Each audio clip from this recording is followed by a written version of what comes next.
বন্ধুরা, জ্যোতি সিম্পল কিচেনে সবাইকে স্বাগত। আশা করি তোমরা সবাই খুব ভালো আছো, আর আমিও ভালো আছি। বড়দের প্রণাম আর ছোটদের ভালোবাসা জানিয়ে আমি আমার রেসিপিটা এখান থেকেই শুরু করলাম। তো দেখো, আজকে তোমাদের জন্য আমি একটা রেসিপি নিয়ে চলে এসেছি। তো স্কিপ করো না, প্রথম থেকে শেষ পর্যন্ত দেখো। আর যারা আমাকে বন্ধু করেছো বা করনি, সবাইকে আমার চ্যানেলে অনেক অনেক স্বাগত আর অনেক অনেক ভালোবাসা। দেখো, আমি সাদা তেল দিয়ে দিয়েছি আর তেলটা দেখো গরম হয়ে গেছে। তো এবারে আমি শুকনো লঙ্কা আর দেখো এলাচ, দারচিনি, লবঙ্গ দিয়ে দিলাম।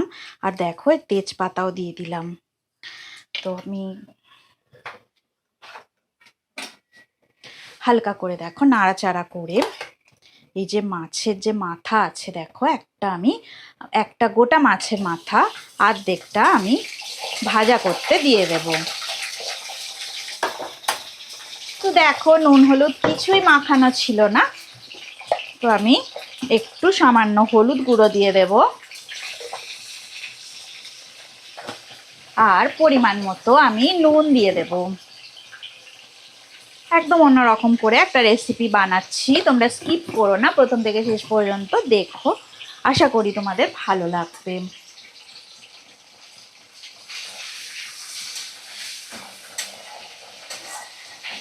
এটা আমি একটা রুই মাছের মাথা নিয়েছি, তোমরা কাতলা মাছের মাথা নিয়েও করতে পারো, তো খুবই ভালো লাগবে খেতে।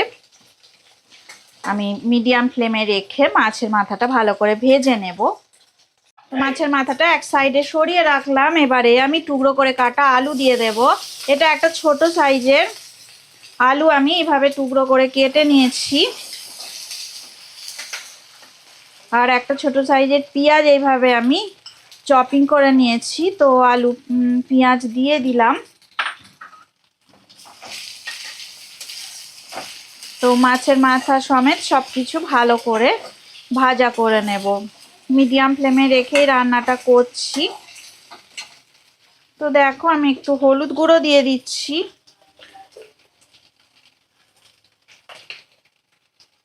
আলুর মধ্যে যাতে নুন ঢোকে পরিমাণ মতো আমি নুন দিয়ে দিলাম।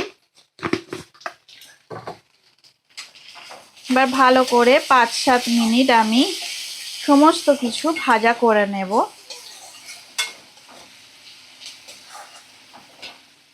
মাছের মাথাটা ভালো করে ভাজা হয়ে গেছে, দেখো আমি ভালো করে খুন্তির সাহায্যে গুঁড়ো করে নিয়েছি মাছের মাথাটা। আর আলু পেঁয়াজ দেওয়া হয়ে গেছে। এবারে দেখো আমি এই দেখো কিশমিশ আর কাজু বাদাম দিয়ে দিলাম। এবার আমি 1 চামচ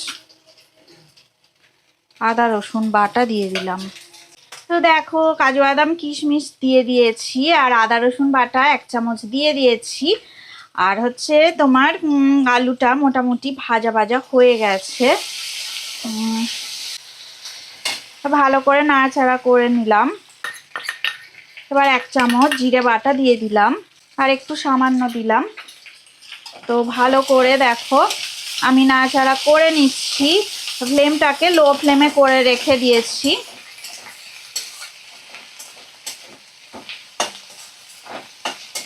এবার ভেজানো চালটা দিয়ে দেব।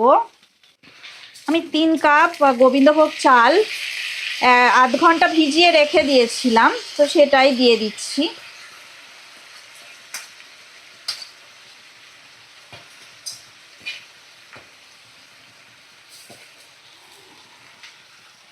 তো দেখো কি দিলাম, এবার 2 কাপ গোবিন্দভোগ চাল ভিজিয়ে রেখে দিয়েছিলাম 15 মিনিট, তো সেটাই দিয়ে দিলাম। আর ভালো করে নাড়াচাড়া করে নিচ্ছি।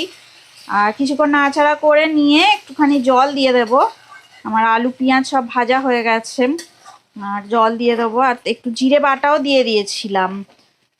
তো কিছুক্ষণ ভাজা হোক, তারপরে জলটা দিয়ে দেব। 3-4 মিনিট হয়ে গেছে। এবার দেখো আমি পরিমাণ মতো জল দিয়ে দিচ্ছি। চালটা সিদ্ধ হওয়ার মতো জল দিয়ে দিতে হবে, আর যাতে ঝরঝরে হয়ে থাকে সেই পরিমাণে জল দিয়ে দিলাম। এবার আমি একটু ঢাকা দিয়ে রেখে দেব। দেখো আমি চাপা দিয়ে দিলাম। 10 মিনিটের জন্যে একদম লো ফ্লেমে করে ঢাকা দিয়ে রাখতে হবে। দেখো 10 মিনিট হয়ে গেছে, আমি ঢাকাটা তুলে নিয়েছি। তো একটু আমি ওপর নিচ করে নাড়াচাড়া করে দেব। 50%-এর বেশি সিদ্ধ হয়ে গেছে। দেখো কত সুন্দর, একদম ঝরঝরে হয়ে যাবে। আর একটু মানে কি বলতো, আর একটুখানি রাখলে আরো সুন্দর হয়ে যাবে, আরো ঝরঝরে হয়ে যাবে। তো আরে কিছুক্ষণ ওপর নিচে ভাতগুলো করে আমি চাপা দিয়ে রাখবো।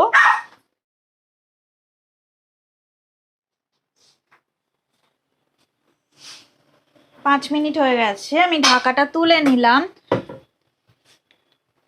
তো এবার দেখো আমি একটু চিনি দিয়ে দেব, মিষ্টি মিষ্টি হলে ভালো লাগে খেতে। তো 1 চামচ চিনি আমি দিয়ে দিলাম। দেখো আমি একটু পরিমাণ মতো একটু ঘি দিয়ে দিচ্ছি, বেশি ঘি দিলে বেশি ভালো লাগবে খেতে। তো মোটামুটি 2 চামচের মতো ঘি আমি দিলাম। তো এবার দেখো ভালো করে নাড়াচাড়া করে নিচ্ছি ঘিটা দিয়ে, সুন্দর করে নাড়াচাড়া করে নিচ্ছি। কত সুন্দর দেখো, মানে একদম ঝরঝরে হয়েছে, দেখো একদম সুন্দর হয়েছে। তো এবারে দেখো আমি গ্যাসের ফ্লেমটা অফ করে দেব, কারণ তলায় লেগে যাচ্ছে। তো একদম রেসিপিটা রেডি হয়ে গেছে, এইভাবে তোমরা বানাবে, তো দারুণ খেতে লাগে, খুব সুন্দর লাগে। তো আমার রেসিপিটা একেবারে রেডি হয়ে গেছে, ভালো করে নাড়াচাড়া করে দিলাম। এবার দেখো রেডি হয়ে গেছে, এবার আমি সুন্দর করে সার্ভ করে দেব। রেসিপিটা যদি ভালো লেগে থাকে অবশ্যই লাইক দেবে, শেয়ার করবে, আর কমেন্ট করে আমাকে জানাবে তোমাদের কেমন লাগলো। সবাই ভালো থাকো, সুস্থ থাকো, আর আমার রেসিপি এইভাবে দেখতে থাকো। আমাকে ভালো ভালো কমেন্ট করলে আমি আরও সুন্দর রেসিপি তোমাদেরকে উপহার দেব। এতক্ষণ ধরে রেসিপিটা দেখার জন্য অনেক অনেক ধন্যবাদ, আর পুরনো বন্ধুদের তো অনেক ধন্যবাদ আমাকে এগিয়ে নিয়ে যাওয়ার জন্য। আর যারা নতুন বন্ধু আমার চ্যানেলটা ভিজিট করছো, তারা আমার চ্যানেলটাকে সাবস্ক্রাইব করে আমার পাশে থাকো। আজকের মতো টাটা, পরে আবার নতুন রেসিপি নিয়ে তোমাদের সঙ্গে দেখা হবে।